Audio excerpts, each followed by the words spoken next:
Bonjour, donc pour simuler cette rencontre de comité éthique au CHSLD, on s'est donné des petits rôles. Donc moi, c'est Rachel, je représente la travailleuse sociale. On a Marie-Hélène ici qui représente la directrice du CHSLD. On a Marie-Lou qui représente la préposée aux bénéficiaires, qui représente les intérêts de la personne qu'on va vous présenter tantôt, Monsieur T. Et on a Mélissa qui représente la conseillère clinique. Donc, bonjour tout le monde. Bonjour. Ça va bien? Oui, merci. Donc, pour faire un petit... On se rencontre aujourd'hui au CHSLD par rapport à d'autres rencontres qu'on a eues précédemment. Puis là, notre dernière rencontre pour prendre une décision par rapport à la situation qui nous concerne. Fait que je vais commencer en vous faisant un petit résumé là, de c'est quoi cette situation-là. Donc, on a Monsieur T, qui est un de nos résidents ici, qui a 70 ans, qui est ici depuis 6 mois. Brièvement, on sait que M. T s'est fait diagnostiquer un cancer du poumon il y a 1 an. Il fume toujours. Il a également perdu l'usage de ses jambes dans un accident de voiture lié à la consommation d'alcool quand il était plus jeune. Malgré ça, on sait qu'il est quand même très autonome. Malgré sa mobilité réduite, il présente pas de déficit cognitif.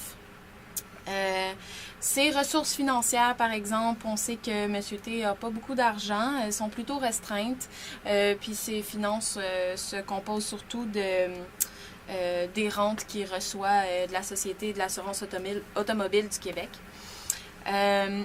Monsieur T a une femme qui habite en appartement, mais qui vient le visiter quand même régulièrement, quoi qu'on la voit de moins en moins. Ils sont mariés depuis 45 ans. Ils ont aussi 2 enfants qu'on a vus ici à quelques reprises, là, 2 enfants adultes. Puis donc, c'est ça, Monsieur T, il est venu me voir il y a 2 semaines pour me demander. Il me dit que ça fait déjà 2 ans qu'il n'y a plus de relations sexuelles avec sa femme. Il me disait que bien avant d'être en CHSLD, on sait qu'il est juste ici depuis 6 mois, là, mais bien avant ça, il a déjà eu recours au service de travailleuse du sexe, puis il m'a demandé formellement s'il pouvait avoir notre permission pour faire venir une travailleuse du sexe. C'est sûr que là, c'est particulier comme situation. On n'a jamais été présenté, on n'a jamais été confronté à une situation comme ça. Puis, c'est ça, Monsieur T, va falloir prendre position là, par rapport à ça.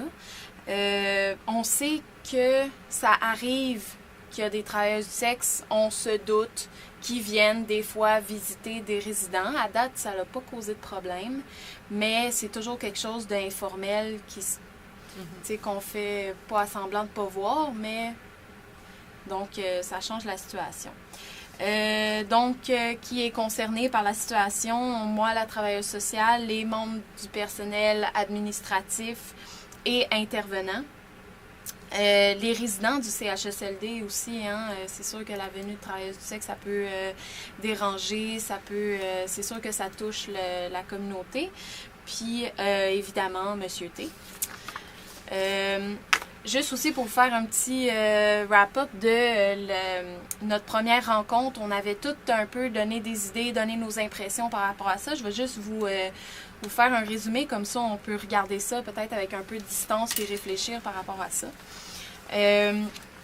Je sais qu'on a été toutes très spontanément, on a voulu démontrer beaucoup d'empathie puis d'ouverture envers la situation de Monsieur T, de l'ouverture envers sa demande.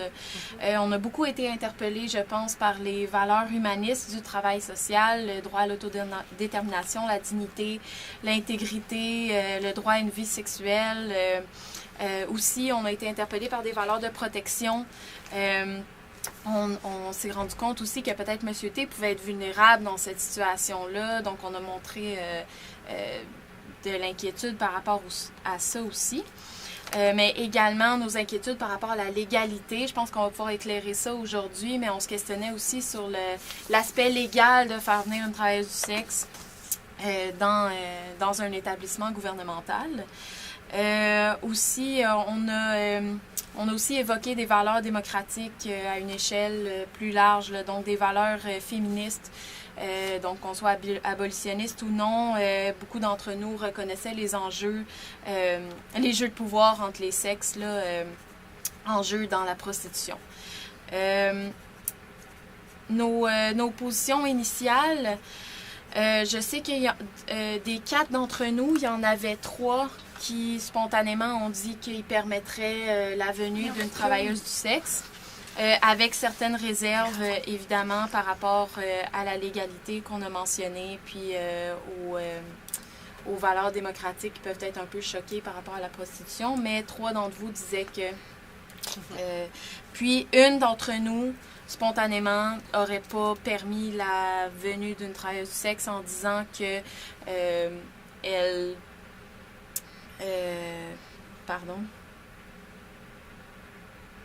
en disant qu'elle balançait à la baisse les conséquences d'un refus par rapport aux conséquences de l'acceptation. Fait qu'on va essayer de démêler ça aujourd'hui. Notre dilemme principal pourrait s'articuler comme suit. Est-ce qu'on permet à Monsieur T d'avoir recours au service d'une travailleuse du sexe dans le cadre de la résidence du CHSLD ou est-ce qu'on lui refuse sa demande? Pour terminer, les dilemmes secondaires qui sont en lien avec ça. Donc, si on dit, si on accepte la demande de Monsieur T, est-ce qu'on entame des démarches avec ou sans Monsieur T pour en aviser sa conjointe? Si, dans le contexte qui nous intéresse, Monsieur T a besoin d'une assistance physique pour s'adonner à son activité, est-ce qu'on lui offre l'aide d'un préposé? Est-ce qu'on doit chercher à surveiller l'échange de services entre Monsieur T puis la travailleuse du sexe, compte tenant qu'on a quand même un mandat de protection? Bon, il y a tout ça. Est-ce que c'est le CHSLD qui contacte la travailleuse du sexe? Si oui, est-ce qu'on a des... est-ce qu'on paie pour ce service-là? Ou bien est-ce que la travailleuse du sexe doit répondre à certains critères? Donc ça fait partie des autres questions auxquelles il va falloir répondre dans le cas où on décide d'accepter la demande de Monsieur T. Et par rapport à ça, ça pourrait impliquer d'autres personnes comme Madame T, la travailleuse du sexe, puis les préposés. Donc... Bien, c'est évident que c'est pas une décision facile à prendre. Alors, il y a plusieurs éléments à considérer. Puis, ben, moi, je suis bien au fait des normes. Alors, je vais vous pitcher ça, histoire que vous soyez bien au courant. Alors, les premières, c'est celles concernant la loi sur les services de santé et les services sociaux du Québec. Donc, vous êtes quand même au courant, les filles, hein? Mm-hmm. Puis, ça se retrouve d'ailleurs dans notre code d'éthique à notre CHSLD. Alors, dans la première règle, on parle des règles du droit des usagers et l'engagement et les responsabilités de l'établissement et du personnel face à la personne, les résidents, face à Monsieur T. Fait que dans ce cas-là, on parle en outre du fait que le personnel doit respecter les choix des personnes, donc de Monsieur T, à moins que celle-ci ne puisse prendre une décision par elle-même. Mais comme on le sait, Monsieur T, il est très apte, il n'y a aucun problème cognitif. Cette norme-là est très importante pour nous. Elle est beaucoup en continuité avec les valeurs du travail social qu'on est supposé prôner, dont les valeurs humanistes, démocratiques, celles associées aux droits de la personne puis au professionnalisme. On va en parler plus tard. Puis cette norme-là aussi, elle assure la qualité des différents services qui sont offerts aux résidents. Alors, c'est vraiment très important. Leur bien-être nous tient à cœur.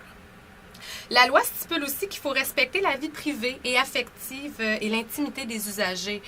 Puis, ben, comme on le sait, c'est quand même c'est personnel à lui, c'est un choix qui lui revient de droit. Il y a aussi un autre article dans les mêmes lois, là, toujours, concernant les CHSLD, c'est que ceux-ci ont l'obligation d'offrir un environnement propre, accueillant et sécuritaire aux résidents. Puis bon, bien que c'est pas confirmé, le travail du sexe, ça reste quand même un milieu interlope. C'est criminalisé.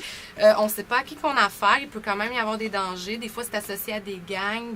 Bon, fait tu sais, on se pose des questions par rapport à ça. Qu'est-ce qui arrive si Monsieur T, il paye pas la dame, puis qu'il y a un monsieur qui arrive, puis en tout cas, bon. Aussi, un point important, pour garder notre accréditation, on doit distribuer aux résidents et à leur famille, je pense que c'est à tous les 3 ans, oui, c'est ça, des questionnaires pour évaluer le niveau de satisfaction. On s'entend que le travail du sexe, c'est pas socialement très accepté. Les résidents, comment ils vont voir ça, de quel œil? Est-ce qu'ils vont être très insatisfaits? Puis, il y a quand même la réputation de l'établissement qui est en jeu. Mais en gros, ces normes-là, à date, ils n'excluent pas le droit à M. T de faire venir une travailleuse du sexe, à moins que l'activité vienne perturber le climat général, oui, c'est ça. Au niveau du code de déontologie des travailleurs sociaux, c'est un excellent point de repère pour nous autres. Ça regroupe plusieurs règles et des normes qui peuvent servir à orienter puis guider nos pratiques, surtout quand on est dans le vague. Puis évidemment, ça ne se substitue pas à notre jugement, mais c'est quand même bien de le prendre en compte. Alors, il y a l'article 2.01 qui mentionne que le travailleur social doit prendre en considération les conséquences et les impacts que peuvent avoir ses actes à lui, tant chez le client, donc chez M. T, mais aussi sur le reste de la société. Fait que là, c'est sûr qu'on se questionne sur le bien-être de M. T puis son droit, mais qu'est-ce qu'il y en est pour les travailleuses du sexe, pour leur bien-être, d'encourager ça en ce moment? Bon, tu sais. Fait que le fait d'accepter ouvertement qu'ils fassent venir une travailleuse du sexe, ça nous fait gommer le bien-être personnel de ces femmes-là. Bon. Il y a aussi le code de déontologie dit à l'alinéa C de l'article 4.01.01, qui interdit aux travailleurs sociaux de conseiller ou encourager un client à poser un acte illégal ou frauduleux. Ça vient pas de nous, cette demande-là. C'est pas comme si on le conseillait ou comme tu avais soulevé tantôt. C'est pas comme si on conseillait ou... mais en acceptant ça, moi, je vois peut-être pas un encouragement, mais c'est quand même dire, ben oui, tu sais, vas-y, commets cet acte-là. Fait que je sais pas comment on va se situer par rapport à ça, mais on en prend en compte un peu. Fait que ça, c'est pour le code de déontologie. Au niveau de la Charte des droits et libertés, un article très important, c'est l'article 10. Ça nous a beaucoup interpellés. C'est toute personne a droit à la reconnaissance et à l'exercice en pleine égalité des droits et libertés de la personne sans distinction, exclusion ou préférence fondée sur la race, la couleur, le sexe, la grossesse, j'en passe. Il y a aussi la condition sociale. Fait que nous autres, c'est sûr qu'au début, on entend ça, une travailleuse du sexe, bon, mais on pourrait pas refuser à M. T en disant, ben non, c'est une travailleuse du sexe, on veut pas qu'elle vienne ici. C'est juger une personne sur la base de sa condition sociale. Bon. Plus spécifiquement par rapport à M. T, on parle de l'article 1 qui dit que tout être humain a droit à la vie, à sa sûreté, à l'intégrité et à la liberté de sa personne, qui entre très bien en continuité avec l'article 4 qui dit que toute personne a droit à la sauvegarde de sa dignité, de son honneur et de sa réputation. Mais comme on le sait, la sexualité, ça rentre beaucoup justement, ça fait partie des libertés, des droits des personnes, puis ça rentre dans la dignité. Fait que, bon, on prend une pause.